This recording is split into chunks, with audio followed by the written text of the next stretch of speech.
నిజామాబాద్ నగరంలో మానవీయ ఘటన చోటు చేసుకుంది.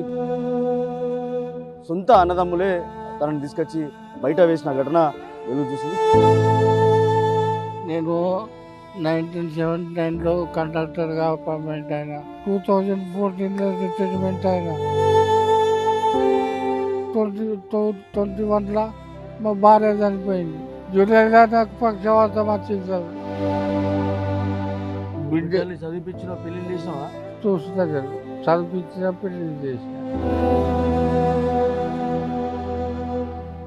నిజామాబాద్ నగరంలో మానవీయ ఘటన చోటు చేసుకుంది. గత 4 రోజులుగా కూడా తన కుటుంబ సభ్యుల్ని ఎవరైతే ఉన్నారో ఆ వ్యక్తిని తీసుకొచ్చి బయట రోడ్డు పక్కన పాడేశారు. ఇంత దారుణ ఘటన అంటే చాలా కాలంగా ఆర్టీసీలో తను డ్యూటీ చేశాడు. 2014 రిటైర్డ్ అయ్యాడు. మానసిక స్థితి బాగాలేదు, లేదా ఏదైతే పక్షవాతం వచ్చి ఇబ్బంది పడుతున్న నేపథ్యంలో గత 4 రోజుల క్రితం సొంత అన్నదమ్ములే తనని తీసుకొచ్చి బయట వేసిన ఘటన వెలుగు చూసింది. గత 4 రోజుల నుంచి కూడా ఇక్కడ దీనగాథ ఏదైతే తన పరిస్థితి చూడొచ్చు, ఎంత అధ్వానంగా ఉందో చూడొచ్చు. గత 4 రోజులుగా నిన్న రాత్రి కూడా భారీ ఎత్తున ఉరుములతో కూర్చిన వర్షం కురిచింది. కానీ ఇంత దారుణ ఘటన చోటు చేసుకుంది. తన అన్నదమ్ములు కావచ్చు, తన కూతురు కావచ్చు. ఒక కూతురు మానసిక స్థితి బాగాలేదు. ఇంకో కూతురు సుచిత్ర, హైదరాబాద్లోని సుచిత్ర ఉంటుంది. దానికి సంబంధించిన వాళ్ళకు కూడా కాల్ చేసినప్పుడు కూడా మాకు సంబంధం లేదంటూ కూడా చెప్పారు. ఒకసారి తనతో మాట్లాడించే ప్రయత్నం, తన పేరేంది, తను ఎక్కడ ఉంటాడో, తన పరిస్థితి ఏందో ఒకసారి మాట్లాడించే ప్రయత్నం. ఏం పేరు బాబు, నీ పేరు ఏం పేరు? నా పేరు కామెడీ ఉల్లయ్య. ఎవరు తీసుకొచ్చి పడేసారు? నేను 1979లో కండక్టర్గా అపాయింట్మెంట్ అయినా, 2014లో రిటైర్మెంట్ అయినా. దాని తర్వాత ఇంటర్నెట్ ఉన్నా వేరే వర్క్ చేసుకుంటా ఉండేటోళ్ళ. 2021లో మా భార్య చనిపోయింది. మేలో చచ్చిపోతే జూలైలో నాకు పక్షవాతం వచ్చింది సార్. పక్షవాతంతో న్యాయపడ్డా. సంవత్సరం తిరిగిన అటు ఇటు మెల్లగా 2 సంవత్సరం తర్వాత దాకా ఈ గత పట్టుకుంటే లేస్తలేదు.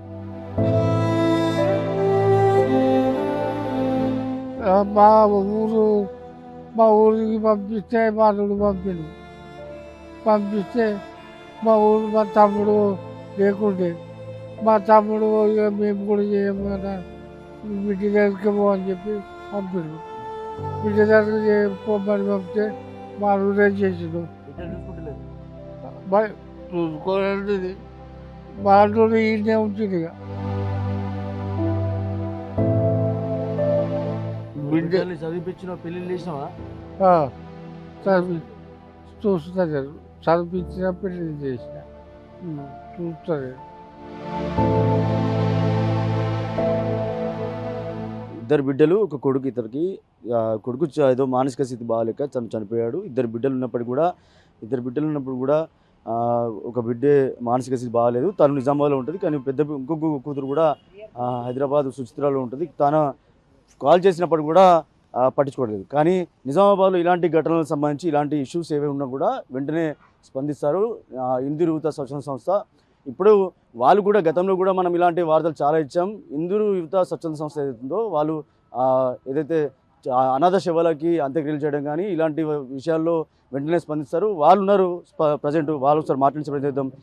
ఎట్లా తెలిసింది మీకు, అసలు ఏం జరిగింది, ఈయన పరిస్థితి ఏంది సార్? సో 4 రోజుల క్రితం నుంచి ఇక్కడ వాళ్ళ కుటుంబ సభ్యులు వచ్చేసి వదిలేసి వెళ్ళారు అనేసి మున్సిపాలిటీ వాళ్ళు ఈరోజు ఉదయం కాల్ చేయడం జరిగింది. మార్నింగ్ 6 o'clockకే మేము లొకేషన్కి రావడంతో రాత్రి కూడా చాలా వర్షం పడింది. వర్షంలోనే అతను నానిపోయి ఉన్నాడు. తర్వాత అక్కడే మలమూత్రాల్లో కూడా కొట్టుమిట్టాడుతున్నాడు. ఇమీడియట్లీ కూడా ఆయన అన్ని వివరాలు అడిగి తెలుసుకోగా ఇక్కడే చిన్న కూతురు నిజామాబాద్ ఎల్లమ్మగుట్టలో ఉంటుంది. సో ఆమె ఆరోగ్య పరిస్థితి కూడా మంచిగా లేదు. అల్లుడికి ఫోన్ చేయగానే ఇమీడియట్లీ కూడా అతను ఇక్కడికి రావడం జరిగింది. సో ఆయన వచ్చిన తర్వాత అన్ని అడ్రస్లు మేము తెలుసుకున్న తర్వాత సో ప్రస్తుతం అతన్ని అయితే ఇక్కడ ఉన్నటువంటి శ్రీ శిశు సంక్షేమ వయోవృద్ధుల శాఖ పీడీ మేడం కాల్ చేయడం జరిగింది.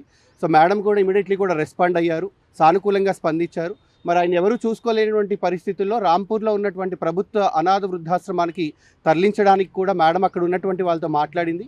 సఖీ కేంద్ర టీం కూడా ఇక్కడికి వచ్చారు. ఇప్పుడు సఖీ కేంద్ర వెహికల్లో ప్రస్తుతం అతన్ని అయితే అక్కడికి షిఫ్ట్ చేయడం జరుగుతూ ఉంది. ఇది ఓవరాల్గా నిజామాబాద్లో జరిగిన విషాద ఘటనకు సంబంధించి ప్రస్తుతం అయితే తనని ఒక ఆశ్రమానికి తరలిస్తున్నారు. ఇలాంటి ఘటనలు తరచూ జరుగుతూనే ఉంటాయి. కానీ 4 రోజుల క్రితం 4 రోజులుగా ఇక్కడ తనను తీసుకొచ్చి కుటుంబ సభ్యులు కావచ్చు, లేకపోతే అన్నదమ్ములు కావచ్చు, తీసుకొచ్చి ఇక్కడ పాడేశారు. తన పరిస్థితి కూడా చెప్తున్నాడు. ఎప్పుడు నేను ఉద్యోగం చేశాను, ఎప్పుడు రిటైర్డ్ అయ్యాను, కానీ బిడ్డలు ఉన్నారు, అన్నదమ్ములు ఉన్నారు, తీసుకొచ్చి పడిచారు, నన్ను చూసుకోవట్లేదు అనే విషయాన్ని చెప్తున్నాడు. కానీ ఇలాంటి ఘటనలు మరోసారి పునరావృతం కాకుండా చూసుకోవాల్సిన బాధ్యత అటు కుటుంబంలో ఉండొచ్చు. అలాగే ఇలాంటి విషయంలో వెంటనే స్పందిస్తున్న స్వచ్ఛంద సంస్థలు కావచ్చు, ఇటు ప్రభుత్వ అధికారులు కావచ్చు, ఇలాంటి ఘటనలో స్పందిస్తున్న నేపథ్యంలో ఇలాంటి ఘటనలు మరోసారి కాకుండా చూడాల్సిన బాధ్యత అయితే ఉందని చెప్పుకోవచ్చు. కెమెరా పర్సన్ సందీప్తో రాజేష్, బిగ్ టీవీ, నిజామాబాద్ నుంచి. For more videos like this, subscribe Big TV channel.